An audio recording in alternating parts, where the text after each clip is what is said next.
మరొక నూతన దినాన్ని మనకు అనుగ్రహించిన మహోన్నతులైన దేవునికి స్తుతి ఘనత ప్రభావములు చెల్లునుగాక. ప్రతి దినము మనకు ఎదురవుతున్న ప్రతి సవాళ్లను దైవజ్ఞానంతో ఎదుర్కొంటూ ముందుకు వెళ్ళాలి అంటే ఖచ్చితంగా మనకు దేవుని కృపావార్త కావాలి. దేవుడు అనుగ్రహించిన అనేక కృపావార్తలు కలిగిన ఈ పరిశుద్ధ గ్రంథంలో నుండి ప్రభు నేడు మనకిచ్చిన వాగ్దానాన్ని ధ్యానం చేసుకుందాం. నేటి వాగ్దానంగా 103వ కీర్తన 13వ వచనం. తండ్రి తన కుమారుల ఎడల జాలిపడినట్లు యెహోవా తన యందు భయభక్తి గల వారి ఎడల జాలిపడును.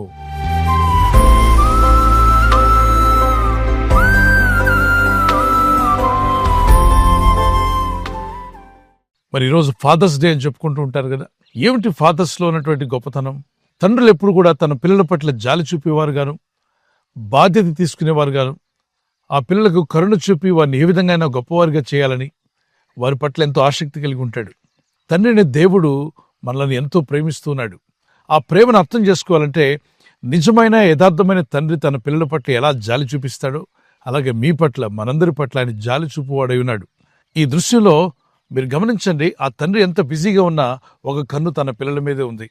ఊహించని రీతిలో ఆ బిడ్డ జారిపోతుండగా ఇంత బిజీగా ఉన్న తండ్రి కూడా తన రెక్కలు చాపి ఆ బిడ్డను పట్టుకున్నాడు. ఆ బిడ్డ పడిపోకుండా, గాయం తగలకుండా ఆ బిడ్డని ఎలాగైనా కాపాడాలని ఆ తండ్రి హృదయం చూడండి. తాను బిజీగా ఉన్నప్పటికీ తన కన్ను తన బిడ్డ మీదే ఉన్నట్టుగా చూస్తున్నాం. మనం చూస్తున్న ఈ దృశ్యాలన్నింటిలో కూడా క్షణాల్లో బిడ్డకు గాయం తగిలి ఉండేది, కానీ తగలకుండా తండ్రి అడ్డుకున్నాడు, కాపాడాడు. తండ్రి తన పిల్లల పట్ల ఎలా అయితే జాలి చూపిస్తాడో అలాగే తండ్రిని దేవుడు కూడా ఆయనయందు భయభక్తి కలిగిన మీ జీవితాలపైన, మనందరిపైన జాలి చూపే దేవుడై ఉన్నాడు. ఒక వ్యక్తి యెరూషలేము నుండి యెరికోకు ప్రయాణం చేస్తున్నప్పుడు మార్గం మధ్యలో దొంగల చేతిలో చిక్కబడి ఆ దొంగలు అతన్ని కొట్టి గాయం చేసి అతని దగ్గర ఉన్నవన్నీ దోచుకుని వెళ్ళిపోయారు. అతను ఆ మార్గం మధ్యలో పడిపోయి ఉన్నాడు, కొన ప్రాణంతో ఉన్నాడు. అతన్ని పట్టించుకునేవారు ఎవరు లేరు. ఎప్పుడైతే మనం దేవునికి దూరంగా వెళ్ళిపోతామో, తండ్రిని దేవుని ప్రేమకు దూరంగా జరిగిపోతున్నామో, వాక్యానికి దూరంగా, పరిశుద్ధ జీవితానికి దూరంగా వెళ్ళిపోతామో అప్పుడే దురాత్మలకు, చీకటి శక్తులకు దొరికే అవకాశం ఉంది. అవి మనల్ని హింసిస్తాయి, బాధిస్తాయి, మనల్ని చిక్కుల్లో పడవేస్తాయి. పరిశుద్ధ లేఖనాల్లో ప్రభువు అన్నాడు, యోహాను సువార్త 10:10 వచనంలో, దొంగతనము, హత్య, నాశనం చేయడానికి వస్తున్నాడు. అపవాదైన సాతానుడు దొంగిలించేవాడు. మన మంచి సమయాన్ని దొంగిలిస్తాడు. దేవుని చిత్తం నెరవేర్చాలన్న ఆశ, కోరికను దొంగిలిస్తాడు. తర్వాత ప్రార్థనా జీవితాన్ని ఆపివేస్తాడు. విశ్వాస జీవితాన్ని దొంగిలించేస్తాడు. ఏమీ లేనివాడిగా చేసి మన దగ్గర ఉన్న దేవుడిచ్చిన అమూల్యమైన వాటిని దోచుకునేవాడే సాతానుడు. గాయపడి మార్గం మధ్యలో పడిపోయిన వ్యక్తిని ఒక మతబోధకుడు చూస్తాడు కానీ సాయం చేయడు. ఒక లేవిడి చూస్తాడు కానీ సాయం చేయడు. ఒక యాజకుడు చూస్తాడు కానీ సహాయం చేయడు. అదే సమయంలో మంచి సమరుడిగా వచ్చిన వ్యక్తి అతన్ని దూరం నుండి గమనించి అతనిపై జాలిపడి అతని దగ్గరికి పోయి అతన్ని తన చేతిలో తీసుకుని నూనెయు ద్రాక్షరసం పోసి అతని గాయములు కట్టి అతన్ని పూటకోళ్ళ వాణిజ్యకి తీసుకువెళ్ళి, ఇతనికి ఎంత ఖర్చు అయినా పర్వాలేదు, మీరు ట్రీట్మెంట్ ఇవ్వండి, నేను మళ్ళా తిరిగి వచ్చినప్పుడు మీరు పెట్టిన ఖర్చు అంతా నేను తిరిగి ఇస్తానని చెప్పి ఎంతో జాలి, ప్రేమ, బాధ్యతతో చేసినట్టుగా మనం చూస్తున్నాం. ఈరోజు దేవుడు కూడా మీ జీవితాల పట్ల ఎంతో జాలి, ప్రేమ, బాధ్యత కలిగి ఉన్నాడు. ఆయన మిమ్మల్ని ప్రేమిస్తున్నాడు. మనల్ని బలపరచాలని, మనపై జాలి చూపాలని, మన పడిపోయిన స్థితి నుండి లేవనెత్తాలని, మన గాయములు కట్టాలని దేవుడైన ప్రభు మిమ్మల్ని ఎంతో ప్రేమిస్తున్నాడు, మనందరినీ ప్రేమిస్తున్నాడు. ఆయన మన పట్ల జాలి కలిగి ఉన్నాడు. ఒక కీర్తన పాడుకుందాం. జాలిగల దైవమా యేసయ్యా, మనసారా స్తుతింతును స్తోత్రింతును.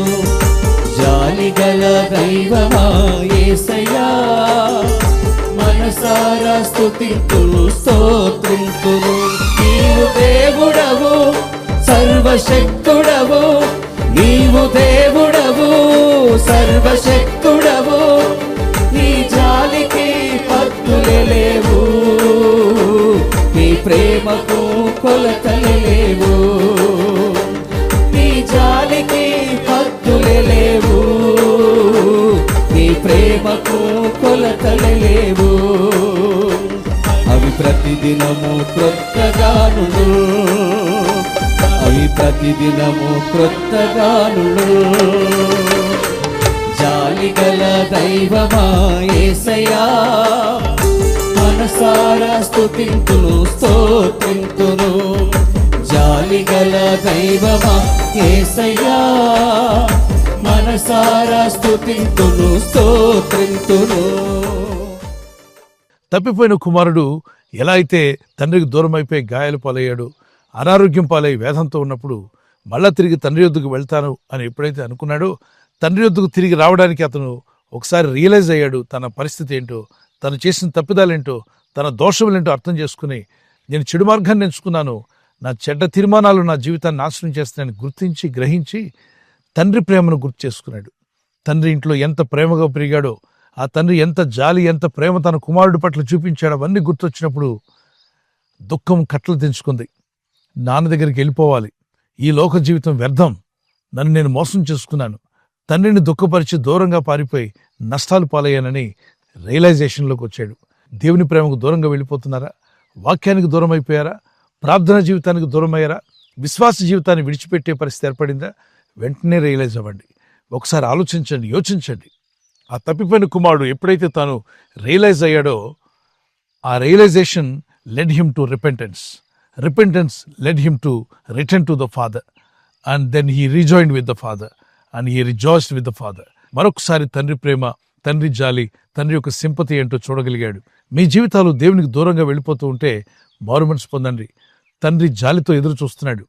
తండ్రిని దేవుడు మీ పట్ల జాలి చూపాలని, మిమ్మల్ని కరుణించాలని, మిమ్మల్ని బాగు చేయాలని, మీ జీవితాల్లో మేలు చేయాలని ప్రభు ఎదురు చూస్తున్నాడు. మీలో తప్పిపోయిన వారు వెంటనే ఈ మాటలు విని ప్రభు ఎద్దుకు రండి. దేవుని ఎద్దుకు పరిగెత్తుకుంటూ రండి. దేవునిలో పాపక్షమాపణ అడగండి. తండ్రి నన్ను క్షమించు, నాపై జాలి చూపమంటే ఆయన కరుణించువాడు, మీపై సింపతి, మీపై జాలి చూపువాడు. ఈ లోకంలో ఎవరూ చూపునట్టుగా ఆయన జాలి చూపిస్తాడు. ఒక్కసారి జాలి చూపిస్తే ఆయన మిమ్మల్ని ఉన్నతమైన వారిగా చేస్తాడు. ఆయన ప్రేమను పొందుకోవడానికి తిరిగి రండి. ప్రార్థించండి. ఫాదర్స్ డే రోజున తండ్రులందరి కోసం కూడా ప్రార్థన చేయండి. తండ్రి పిల్లల కొరకు బాధ్యత కలిగి కష్టపడతాడు. తనకి కష్టాలు, బాధలు, ఇబ్బందులు, అవమానాలు ఎదిరినప్పుడు తన దుఃఖాన్ని దిగమింగుకొని కళ్ళల్లో చూపించడు. తండ్రులు ఏడ్చినట్టు కానీ, కన్నీళ్లు కారుతున్నట్టు కానీ మనకు రేరుగా కనిపిస్తాయి, చాలా తక్కువ. భుజాల మీద ఎంత బరువు ఉన్నా, గుండెల్లో ఎంత బాధ ఉన్నా అంతటినీ దిగమింగుకొని తన దుఃఖాన్ని చూపించకుండా, తన కళ్ళల్లో కన్నీరు చూపించకుండా ఏదో విధంగా తన పిల్లలను పైకి తీసుకుని రావాలని ప్రయత్నం చేసేవాడే తండ్రి. ఈ ఫాదర్స్ డే రోజున మీ తండ్రులను విష్ చేయండి. వారికి అవసరమైన ఉంటే వారికి ఇవ్వండి.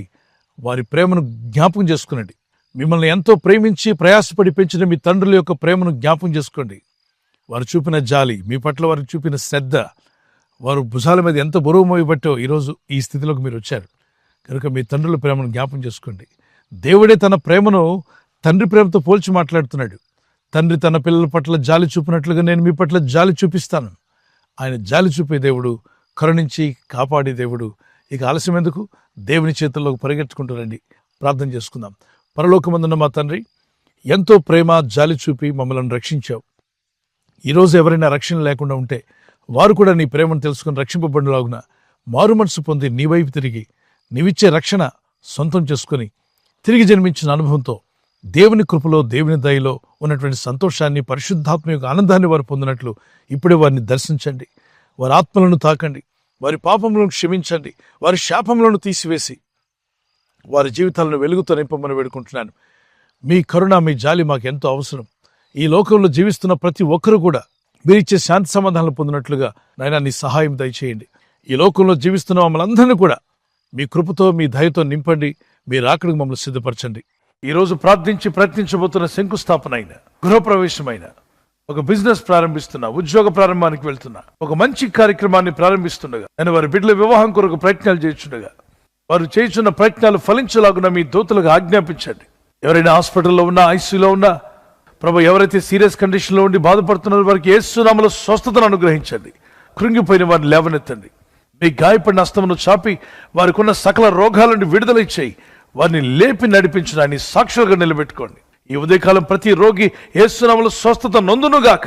తండ్రి, ఈ దినం ఎవరైతే ప్రయాణమై వెళ్ళబోతున్నారో, అది రైలు మార్గమైనా, ఆకాశ మార్గమైనా, బస్సుల్లో, వాహనాల్లో ఎక్కడ ప్రయాణం చేస్తున్నా, రోడ్డు మార్గంలో ఏ వాహనంలో వారు ప్రయాణం చేస్తున్నా, నీ ప్రజలకు కాపాడే దూతలను పంపండి. మరి ఫాదర్స్ డే అని చెప్పుకుంటున్న ఈ దినం ప్రతి బిడ్డ కూడా తన తండ్రి యొక్క ప్రేమను, తండ్రి చూపిన జాలిని జ్ఞాపం చేసుకుని తండ్రులను గౌరవించేవారుగా, తండ్రి యొక్క ఉపదేశాలకు లోబడేవారుగా చేయండి.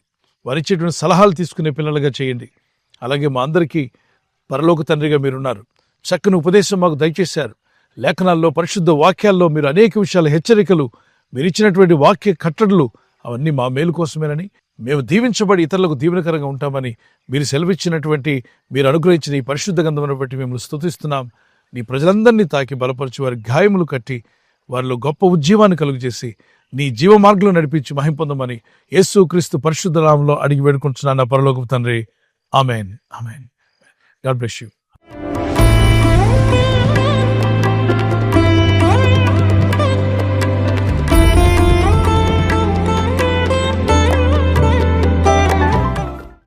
బర్త్డే జరుపుకునే వారందరి కొరకు చిన్న ప్రార్థన చేద్దాం. Happy birthday to you, many more returns of the day. 1 Timothy chapter 4 verse 12. 1 Timothy 4:12 మీ వాగ్దానం. నీ మాటలను, ప్రవర్తనలను, ప్రేమలోను, విశ్వాసంలోను, పవిత్రతలను విశ్వాసాలకు మాదిరిగా ఉండము. పిల్లరా, మాదిరిగా ఉంటే దేవుడు దీవిస్తాడు. దేవుని కనికరం చొప్పున, దేవుని దయ చొప్పున ప్రార్థిద్దాం. వీళ్ళందరూ కూడా దేవుని కనికరం చొప్పున వారు దీవించబడాలని, మరి బర్త్డేలో ఎంటర్ అయిన వారందరూ కూడా మీకు మంచి భవిష్యత్ దేవుడు ఇవ్వాలి, మంచి మేలు కలిగించాలంటే, ఆయురారోగ్యం కావాలంటే మన మాటలో, ప్రవర్తనలో, ప్రేమలో, విశ్వాసములో, పవిత్రతలో విశ్వాసులకు మాదిరిగా ఉండాలన్నాడు. విశ్వాసులకు మాదిరిగా ఉంటే దేవుడు దీవిస్తాను వాగ్దానం చేశాడు. ఆ వాగ్దానాలు మీ మీదకి వచ్చును గాక. God bless you. ప్రభు మిమ్మల్ని దీవించాలి మా ప్రార్థన. ఆల్వేస్ మీరు ఆ విధంగా ఉండాలని, ప్రభు కృప మీకు తోడే ఉండాలని మా ప్రార్థన. God bless you. Wedding anniversary జరుపుకునే వారికి మీ వాగ్దానము జోబ్ చాప్టర్ 22 వర్స్ 28. నీ మార్గముల మీద వెలుగు ప్రకాశించును.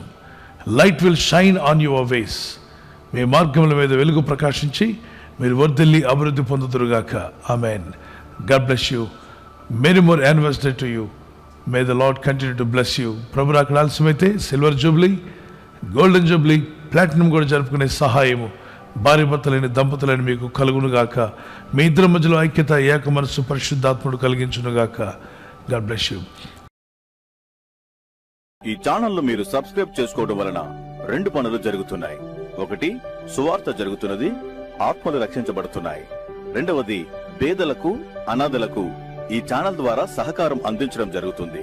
మనం సబ్స్క్రైబ్ చేసుకోవడం వలన అందరికీ సహాయం చేసిన వారమవుతున్నాం. ఖచ్చితంగా ఈ యూట్యూబ్ ఛానల్ ను సబ్స్క్రైబ్ చేసుకొని బెల్ బటన్ ను క్లిక్ చేయండి. మీకు వెంటనే మెసేజెస్ పంపబడతాయి.